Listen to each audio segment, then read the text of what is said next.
పనులన్నీ చక్కగా జరగనివ్వండి. నిన్న రాత్రి దోమల గోలేది లేదుగా? ఏం లేదు, కొంచెం దెయ్యం గోల్ అనిపించింది. అదేంటంటే ఉండి సార్, ఉండియనా నిన్న కొలంలో ఒక బొమ్మ దొరికింది. అది చూసి వీళ్ళు చాలా భయపడ్డారు. నేను కొంచెం అది మాత్రమే కాదు, రాత్రి నేను బయటకు వచ్చి చూస్తే ఒకడు ఇలా నిలబడి ఉన్నట్టు తెలుసా, మళ్ళీ తిరిగి వచ్చి చూస్తే లేడు. ఇక్కడ పని చేసే వాళ్ళు ఎవరు ఒక్క పెట్టిందని బయటకు వచ్చుంటారు. ఓ అయితే సరే, అయితే మీరు వెళ్ళండి, నేను స్టార్ట్ చేస్తాను. అవును, మీరు తీసే షూటింగ్ కి కెమెరామెన్ అవసరం లేదా?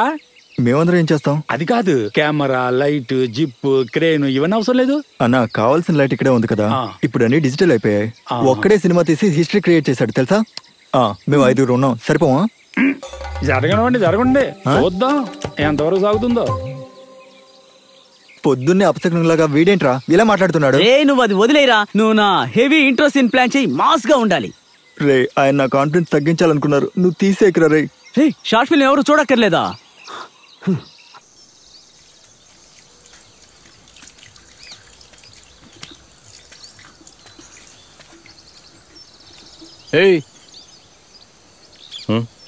నువ్వేనా రాత్రి బయటకు వచ్చి నిలబడ్డావు?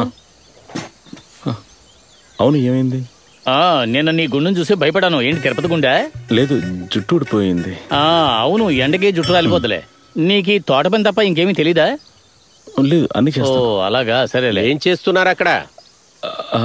ఏం లేదు సార్, మీరు కూర్చోండి, వచ్చేస్తున్నా. సరే, అలాగే. ఎవరో ముసలోడు నా చేత మసాజ్ చేయించుకోవడానికి వచ్చిన. నీకు మసాజ్ చేయడం కూడా తెలుసా? తెలుసు. అలాగా, మరి దానికి ఎంత వస్తుంది? అలా ఏం లేదు, ఇచ్చింది తీసుకుంటాను. అయినా కొంచెం కష్టమే కదా. ఇలా చూడు, మా ఇంట్లో మసాజ్ చేయడానికి ఒక మనిషిని వెతుకుతున్నాం, మా ముసలిదానికి. నువ్వు చేస్తావా? కొంచెం ఆలోచించాలి. ఏంటి ఆలోచించేది? 10,000 రూపాయలు ఇప్పిస్తాను.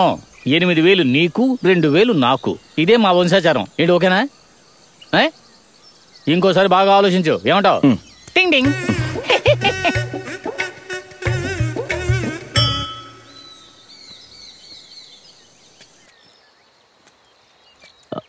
ఆ 6 సంవత్సరాలుగా నేను నా మనసులో దాచుకున్న నా ఆశ, నా జ్ఞానం, మనసులో దాచుకున్న ఆశ, నా అంతఃపురం, నా ఊరు. కట్. ఎలా ఉంది మామా? కొంచెం ఎమోషన్, ప్యాషన్ అన్ని బయటికి తీరా. ఇప్పుడు ఇవ్వలేదా? కొంచెం కూడా ఇవ్వలేదు. సరే, చేతిలో ఈ డోల్ ఉంటే చాలా బాగుంటుంది. చేతులు ఖాళీగా ఉన్నందువల్ల కాన్షియస్ గా చెప్పలేకపోతున్నా. చేతిలో బ్యాగ్ ఉందిగా. అది భుజానికి కదా ఉంది. చేతిలో బ్యాగ్ ఉందట. నిజానికి వీడు కామెడీ పీసు. సైలెన్స్. ఇంకో టేక్ తీద్దాం, వెళ్ళు. చూద్దాం గానీ నేను ఒక సజెషన్ చెప్పనా? ఈ డైలాగ్స్ కొంచెం షార్ట్ గా చెప్తే బాగుంటుంది. ఎందుకని? అంటే మామూలు మనుషులు మాట్లాడుకున్నట్టుగా, ఈ ధ్యానం, ఆత్మ ఇలాంటివన్నీ తీసేసి సింపుల్ గా మాట్లాడుకున్నట్టు. 6 సంవత్సరాల గ్యాప్ తర్వాత ఈ రామానంద్ తిరిగి వచ్చాడు. నా క్యారెక్టర్ ఈ విధంగా చెయ్యదురా. ప్లీజ్, నేను చెప్పినట్టు చెయ్యి.